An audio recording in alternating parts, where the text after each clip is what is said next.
Welcome back dear students. आज के इस वीडियो लेक्चर में हम क्लास 10th पावर शेयरिंग का थर्ड पार्ट कंटिन्यू कर रहे हैं और आज का जो हमारा सब टॉपिक है that is accommodation in Belgium. ये जो बेल्जियम की प्रॉब्लम है, ये जो बेल्जियम की डाइवर्सिटी है, इसको हम आज के इस वीडियो लेक्चर में समझने की कोशिश करते हैं। आइए हम स्टार्ट करते हैं। ये जो बेल्जियम है, it is a small European country और ये जो बेल्जियम है it is as small as the Indian state of Haryana. और हरियाणा का जो एरिया है इसी के आसपास बेल्जियम का भी जो एरिया है वो बराबर है। अब ये जो बेल्जियम है, अगर इसकी पॉपुलेशन की हम बात करते हैं, इसका जो पॉपुलेशन है that is near about 1 crore Belgium की पॉपुलेशन है और ये भी हम कहते हैं कि it is about half of Haryana. इसके बाद यही जो बेल्जियम है, इसकी अगर हम नेबरिंग कंट्रीज को हम अगर स्टडी करने की कोशिश करते हैं, 4 नेबरिंग कंट्रीज है बेल्जियम की। एक France, Germany, Luxembourg, Netherland. 4 countries हैं जिनसे बेल्जियम के बॉर्डर्स कनेक्ट होते हैं या जिन कंट्रीज से बेल्जियम अपनी बॉर्डर शेयर करता है। फिलहाल के लिए हमने क्या समझा, बेल्जियम एक यूरोपियन कंट्री है, एक छोटी सी कंट्री है, यूरोपियन कंटिनेंट में ये कंट्री है और इसका जो साइज है, अगर हम इसका रकबा या इसके एरिया के हिसाब से इसे मेजर करते हैं, जो इंडियन स्टेट ऑफ हरियाणा है उसके आसपास इसका एरिया है और इसकी जो पॉपुलेशन है that is near about 1 crore. तो हम ये भी कह सकते हैं कि जो हरियाणा की हाफ ऑफ द पॉपुलेशन है उसके नजदीक या उसके आसपास जो बेल्जियम है इसका पॉपुलेशन का रेशियो है। तो अगर हम नेबरिंग कंट्रीज जो बेल्जियम के हैं अगर हम उनको स्टडी करने की कोशिश करते हैं, तो France it is the neighbouring country of Belgium, Germany is the neighbouring country of Belgium, Luxembourg it is the neighbouring country of Belgium and Netherland is also the neighbouring country of Belgium. Hope यहां तक हमने जो पढ़ा ये आपको सही तरह से समझ आया होगा। अब हम समझने की कोशिश करते हैं जो एथनिक कंपोजिशन ऑफ बेल्जियम है, इसको हम समझने की कोशिश करते हैं। इससे पहले भी हमने पढ़ा था कि जो 59% बेल्जियंस हैं ये एक रीजन में रहते हैं जिसे हम फ्लेमिश रीजन के नाम से जानते हैं और इनकी जो लैंग्वेज है ये डच स्पीकर्स हैं। मीन्स कि 59% जो बेल्जियंस की पॉपुलेशन है वो एक रीजन फ्लेमिश रीजन के नाम से हम जानते हैं और यहाँ के लोगों की जो लैंग्वेज है ये डच स्पीकर्स थी। इसके बाद जो 40% पॉपुलेशन ऑफ बेल्जियम है ये Wallonia Wallonia region of Belgium में रहते हैं और ये जो लोग हैं ये फ्रेंच स्पीकर्स हैं। हम यहां पर स्टडी कर रहे हैं जो डाइवर्सिटी है, यहां पर डाइवर्सिटी को हम यहां पर स्टडी कर रहे हैं। तो इसके बाद यहां पर बचता है हमारा 1% और ये जो 1% है ये वो बेल्जियंस हैं जो जर्मन स्पीकर्स हैं। यहां पर हमने स्टडी किया है जो एथनिक कंपोजिशन है या जो डाइवर्स कंपोजिशन है बेल्जियम की, उसमें 59% वो लोग हैं जो डच स्पीकर्स हैं, फ्लेमिश रीजन ऑफ बेल्जियम में रहते हैं। 40% वो लोग हैं जो फ्रेंच स्पीकर्स हैं जो वेलोनिया रीजन में रहते हैं। इसी तरह से 1% वो बेल्जियंस हैं जो जर्मन स्पीकर्स हैं। तो ये डाइवर्सिटी है जिसको यहां पर हमने स्टडी किया in the whole of Belgium. इसके बरकस अगर हम कैपिटल सिटी जो बेल्जियम की ही ब्रुसेल्स, अगर हम ब्रुसेल्स को स्टडी करते हैं तो यहां पर क्या है, यहां पर जो पिक्चर है वो डिफरेंट है। ये जो डच स्पीकर्स हैं पूरी कंट्री में ये यहां पर मेजॉरिटी में है, लेकिन कैपिटल सिटी में इनका जो पॉपुलेशन का रेशियो है दैट इज ओनली 20%। इसका मतलब है कि ये जो डच स्पीकर्स हैं जो कंट्री में माने जाते हैं मेजॉरिटी में, लेकिन कैपिटल सिटी ऑफ ब्रुसेल्स में ये माइनॉरिटी में है। अब यहां पर जो फ्रेंच स्पीकर्स हैं जो पूरे कंट्री में माइनॉरिटी में हैं, ये यहां पर माने जाते हैं कि ये इनकी जो पॉपुलेशन है वो 80% है ब्रुसेल्स में। तो तब हम ये कहेंगे कि ये जो फ्रेंच स्पीकर्स हैं ये मेजॉरिटी में है कैपिटल सिटी ऑफ ब्रुसेल्स। तो अब रीजन ऑफ टेंशन यही है कि यहां पर कोई और मेजॉरिटी में है लेकिन वहां पर कोई और मेजॉरिटी में है। अब कन्फ्लिक्ट ये है कि ये जो फ्रेंच स्पीकर्स थे they were more economically sound than Dutch speakers, और डच स्पीकर्स का यही इल्जाम था कि इक्वल रिप्रेजेंटेशन होनी चाहिए या हमें भी बराबर ड्यू शेयर दिया जाए रिप्रेजेंटेशन में, हमारे पास बराबर राइट्स होने चाहिए। तो यही रीजन ऑफ कन्फ्लिक्ट यहां पर था। अब ये जो बेल्जियम था श्रीलंका की तरह, ये जो इनकी डाइवर्सिटी है इन्होंने अपनी डाइवर्सिटी को सिविल वार में कन्वर्ट नहीं किया, इन्होंने अपनी डाइवर्सिटी को एकोमोडेट किया। अब ये किस तरह से यहां पर एकोमोडेशन किया जाता है इसको हम स्टडी करने की कोशिश करते हैं।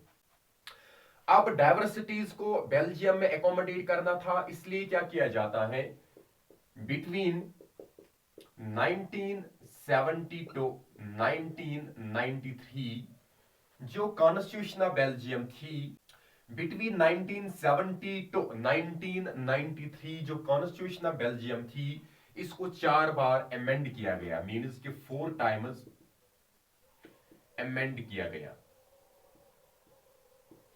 अमेंडमेंट प्रोसीजर क्या होता है, इंडियन कॉन्स्टिट्यूशन में भी ये अमेंडमेंट प्रोसीजर अप्लाई होता है। जो इंडियन कॉन्स्टिट्यूशन का आर्टिकल 368 है वहां पर ये अमेंडमेंट प्रोसीजर दिया हुआ है।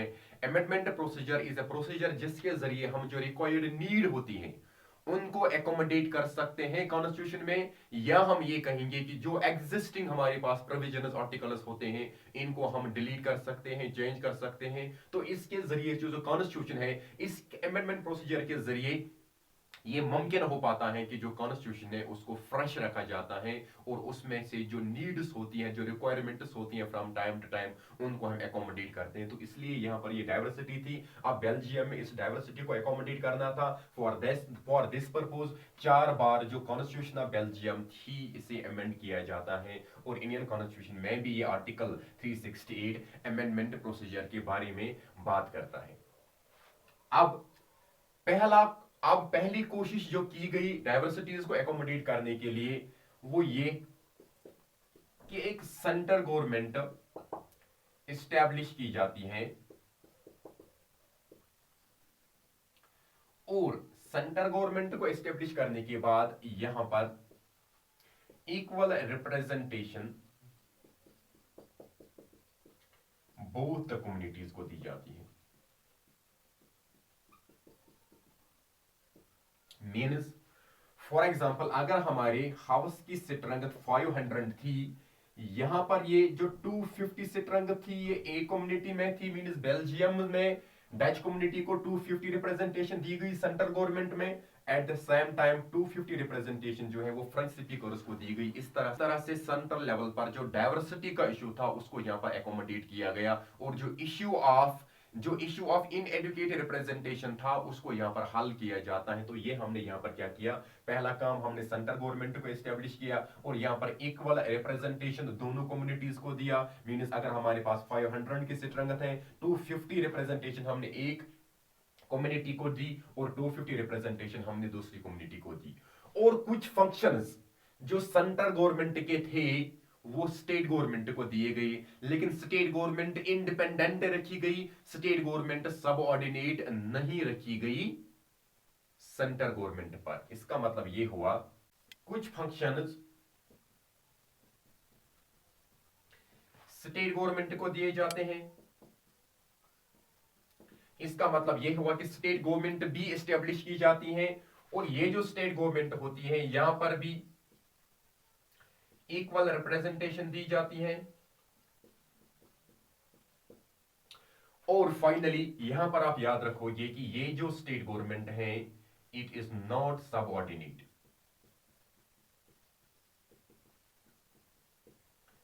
To central government. Mean state government जो बेल्जियम की है ये सबऑर्डिनेट सेंट्रल गवर्नमेंट के सबऑर्डिनेट में काम नहीं करेगी।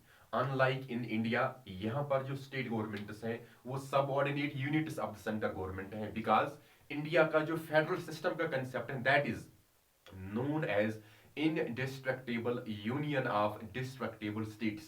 That means Indian government can unilaterally change the demography of a state, can convert a state into a UT, can bifurcate a state into two UTs, but state governments cannot change the demography of the central government. This is the position prevalent in India. While as in Belgium, यहाँ पर जो state government establish की गई, ये जो state government है ये सब ऑर्डिनेट में काम नहीं करेगी, ये एक इंडिपेंडेंट गवर्नमेंट बनेगी। यहाँ पर भी दोनों कम्युनिटीज जो हैं इनको यहाँ पर ड्यू रिप्रेजेंटेशन दी जाती है। फिलहाल के लिए हम यहाँ पर ये समझ रहे हैं। तो फाइनली कोई भी कम्युनिटी यहाँ पर यूनिलेटरल डिसीजन नहीं ले सकती है। अब हम ये जो समझ रहे हैं, इट मीन्स कि no unilateral decision was possible there, unilateral decision non possible. Unlike in the case of Sri Lanka जो अभी तक हमने पढ़ा, उसमें क्या हो रहा था कि जो सिंहाला कम्युनिटी थी वो यूनिलेटरली कॉन्स्टिट्यूशन को अमेंड करते थे और यूनिलेटरली जो मेजॉरिटेरियनिज्म का कंसेप्ट था उन्होंने वो अडॉप्ट किया हुआ था, और बाकी जो माइनॉरिटी कम्युनिटीज थे उनके जो राइट्स थे वो उनके जो राइट्स थे उनको वहां पर एक्सप्लॉइट किया जाता था। लेकिन ये जो कंसेप्ट है ये बेल्जियम में अडॉप्ट नहीं किया जाता है। अब यहां पर क्वेश्चन अराइज होता है कि दोनों कम्युनिटीज दो जगह थी और स्टेट गवर्नमेंट में भी इनको ड्यू रिप्रेजेंटेशन दी जाती है, यहां पर भी इनको ड्यू रिप्रेजेंटेशन दी जाती है। एट द सेम टाइम यहां पर अब ये जो कंसेप्ट था कैपिटल सिटी का, तो यहां पर क्या हो जाता है, ए सेपरेट गवर्नमेंट इस्टेब्लिश की जाती है कैपिटल सिटी ऑफ ब्रुसेल्स में। और जो कैपिटल सिटी ऑफ ब्रुसेल्स में ये जो गवर्नमेंट बनाई जाती है, यहां पर भी इक्वल रिप्रेजेंटेशन बोथ कम्युनिटीज को दी जाती है।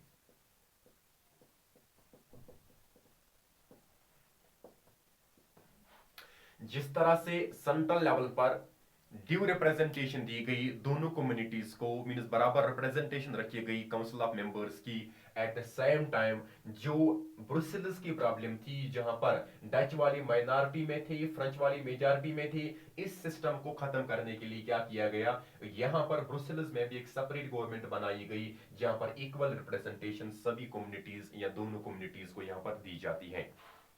इस तरह से जो कम्युनिटीज का इशू था उसे यहां पर हल किया जाता है। अब यहां पर हम समझ रहे हैं कि जो दोनों कम्युनिटीज थी, हमारे पास फ्रेंच स्पीकर्स भी थे, डच स्पीकर्स भी थे। दोनों फ्रेंच कम्युनिटी ने जो मेजॉरिटी में थे ब्रुसेल्स में, इन्होंने यहां पर इक्वल रिप्रेजेंटेशन की मुखालफत क्यों नहीं की, क्योंकि ये माइनॉरिटी में थे होल ऑफ द बेल्जियम में, वहां पर भी इनको ड्यू रिप्रेजेंटेशन दी गई। एट द सेम टाइम जो डच स्पीकर्स थे इन्होंने एक्सेप्ट की equal representation for French speakers at the national level, क्योंकि ये माइनॉरिटी में थी and the capital city of Brussels. तो इस तरह से यहाँ पर एकोमोडेशन या टोलरेंस कैपेसिटी जो है वो बिल्ड की जाती है और कंट्री की जो डाइवर्सिटी है उसको यहाँ पर एकोमोडेट किया जाता है। लेकिन एक इशू जो रिलेटेड था लैंग्वेज से रिलेटेड, एक इशू जो कल्चर से रिलेटेड था, या एक इशू जो लैंग्वेज से रिलेटेड था, उन इश्यूज को सेटल करने का या उन इश्यूज से रिलेटेड लेजिस्लेशन पास करने का राइट ना ही सेंट्रल गवर्नमेंट के पास था, ना ही स्टेट के पास था, और ना ही यहां पर ये जो सेपरेट ब्रुसेल्स पर जो गवर्नमेंट बनाई गई इनके पास कोई जुरिस्डिक्शन नहीं थी लैंग्वेज रिलेटेड इश्यूज को हल करना, एजुकेशन रिलेटेड इश्यूज को हल करना, या कल्चर रिलेटेड इश्यूज को हल करना। इसके लिए क्या किया जाता है कि जो इश्यूज थे related to language, related to culture, related to education, इन इश्यूज पर लेजिस्लेशन लाने के लिए एक सेपरेट एक यूनिक टाइप की गवर्नमेंट लाई जाती है, जैसे हम कम्युनिटी गवर्नमेंट के नाम से जानते हैं। इसे कम्युनिटी गवर्नमेंट क्यों कहा जाता है, क्योंकि ये जो गवर्नमेंट थी ये जो लिंग्विस्टिक कम्युनिटीज थी उनके जरिए इलेक्ट किया जाएगा। मीन्स यहां पर मिक्सचर ऑफ कम्युनिटीज नहीं होगा, बल्कि एक सिंगल कम्युनिटी एक सिंगल कम्युनिटी गवर्नमेंट को इलेक्ट करेगी, और उनके जो इश्यूज होंगे रिलेटेड टू देयर फील्ड वो वहां पर हल किए जाएंगे। समझने की हम कोशिश करते हैं यहां पर। फॉर एग्जांपल, ये जो कम्युनिटी गवर्नमेंट बनाई गई थी, irrespective of the residence of an individual, irrespective of the residence of a citizen, चाहे सिटीजन कहीं भी रहता था बेल्जियम का, वो इस कम्युनिटी गवर्नमेंट में अपना वोट कास्ट करता था। फॉर एग्जांपल, यहां पर तीन कम्युनिटीज को हमने पढ़ा, French speakers, Dutch speakers, German speakers. इन तीनों की कम्युनिटी गवर्नमेंट इलेक्ट की जाती है। फॉर एग्जांपल, तीन तरह की गवर्नमेंट यहां पर इलेक्ट की जाएगी। इन गवर्नमेंट्स को हम नाम देंगे कम्युनिटी गवर्नमेंट।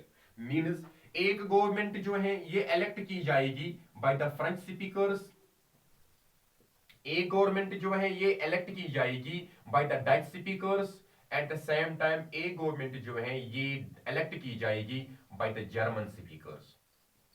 अब ये जो इलेक्ट किए जाएंगे ये फ्रेंच के ही रिप्रेजेंटेटिव होंगे और फ्रेंच की ही लिंग्विस्टिक ग्रुप से बिलोंग करेंगी। डच से जो रिप्रेजेंटेटिव्स इलेक्ट किए जाएंगे वो डच कम्युनिटी के ही मेंबर्स होंगे और डच के जरिए ही इलेक्ट किए जाएंगे। जर्मनी के जो रिप्रेजेंटेटिव्स होंगे वो जर्मन स्पीकर्स ही होंगे और जर्मन स्पीकिंग पॉपुलेशन के जरिए ही इलेक्ट किए जाएंगे। अब अगर जो अब जो issues related to the German speaking people होगा, उनको इस कम्युनिटी गवर्नमेंट के जरिए, जहां पर जर्मन स्पीकिंग रिप्रेजेंटेटिव्स होंगे, उनके जरिए एड्रेस किया जाएगा। मींस जो इश्यूज रिलेटेड टू लैंग्वेज, कोई लेजिस्लेशन पास करनी होगी, कल्चर कोई पास करनी होगी, एजुकेशन पास करनी होगी, ये सेपरेटली अपने लिंग्विस्टिक या अपने कम्युनिटी गवर्नमेंट के रिप्रेजेंटेटिव्स के जरिए इसका हल ढूंढा जाएगा। इस तरह से बेल्जियम में जो डाइवर्सिटी थी इसको एकोमोडेट किया जाता है और कोई भी कन्फ्लिक्ट, कोई भी सिविल वार बेल्जियम में विटनेस नहीं किया जाता है। ये थी कहानी बेल्जियम की। अब यहां पर हमने क्या समझा कि जिस तरह से श्रीलंका में डाइवर्सिटीज को इमर्ज होने दिया और उसके बाद डाइवर्सिटीज को एकोमोडेट नहीं किया गया, यूनिलेटरली डिसीजंस ली गई, इसका ये इंपैक्ट था कि श्रीलंका में सिविल वार देखना पड़ा और बहुत सारी किलिंग्स होती है, एक डिजास्टर होता है, फाइनेंशियल रूइन श्रीलंका को देखना पड़ता है। और दो कंट्रीज इंडिया एंड श्रीलंका इस कन्फ्लिक्ट के बीच आती हैं और जिन दोनों कंट्रीज का जो रिसोर्स थे वो इसमें जाया हो जाते हैं। और ये जो सिस्टम है ये बेल्जियम में नहीं अपनाया गया। And eight the same time एक ट्रीटी साइन की गई थी, इस ट्रीटी को हम नाम देते हैं मैस्ट्रिक्ट ट्रीटी। ये जो ट्रीटी है ये 7 Feb 1992 को साइन की जाती है। और ये जो ट्रीटी है, ये जो मैस्ट्रिक्ट है, ये एक प्लेस है इन नेदरलैंड में ये ट्रीटी साइन की जाती है।